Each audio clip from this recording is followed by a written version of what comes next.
Tir de barrage cet après-midi à l'Assemblée contre LFI, venus de la droite et de l'extrême droite.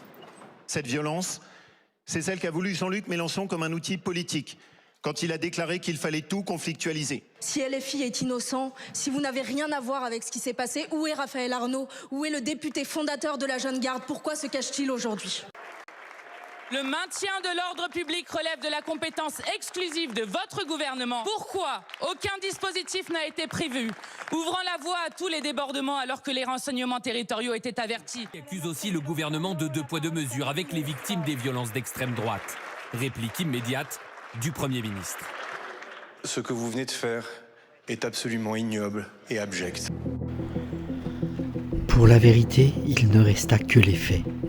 Après enquête du procureur et analyse d'une dizaine d'images vidéo citoyennes, le militant d'extrême droite Quentin de Ranc est mort le 14 février après des affrontements entre groupuscules radicaux à Lyon 2 jours plus tôt. Il y a un contexte où les militants antifascistes à Lyon se sont construits dans les années 2010, entre 2013 et 2018, en réaction à des actions violentes de l'extrême droite et à l'implantation des mouvements d'extrême droite. Vers 19h40, il est pris en charge et emmené à l'hôpital Édouard Herriot.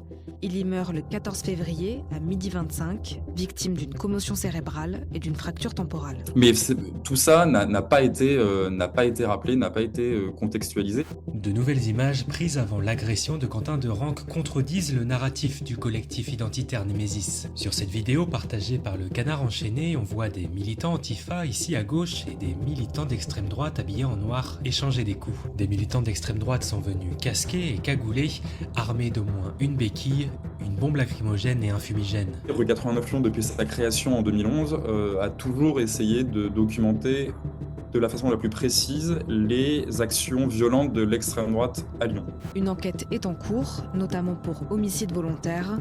Le 18 février, 11 personnes avaient été interpellées. Le maintien de l'ordre public relève de la compétence exclusive de votre gouvernement. Pourquoi aucun dispositif n'a été prévu, ouvrant la voie à tous les débordements alors que les renseignements territoriaux étaient avertis?